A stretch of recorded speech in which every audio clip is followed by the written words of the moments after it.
विरोधी दल जो भूमिका नौ मते आश्चर्य लगुच कारण यहाँ गोटे अवसर से राज्यपाल अभिभाषण उपरे सरकार को व्यापक समालोचना करि पारंते सजेशन दे पारंते किंतु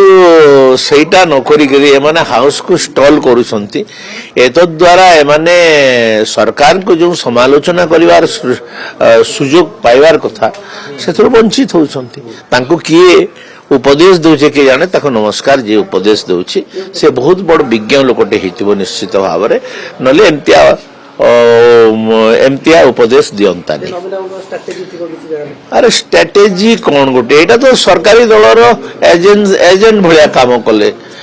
तुम्हें गवर्नर कर धन्यवाद प्रस्ताव रे तुम्हें हाउस को स्टॉल कल माने चलई देल नहीं माने तुम्हें कौन की आलोचना रे भाग नेल नहीं एटा गोटे तुमर पाई गोटे सुवर्ण सुजोग थिला सरकार को तुम्हें समालोचना करि पारिथांतो क्रिटिसाइज करि पारिथांतो जो धानर कथा तुम्हें कहूछ या राज्यपाल कर अभिभाषण रे सरकार संपूर्ण विफल फफल बोली कहि पारिथांतो एवं केमती बुद्धि नहीं सरकार रो कोन नहीं ए सब कथा कहि पारिथांतो किंतु से सब कथा न करी माने तो पलायन पंथी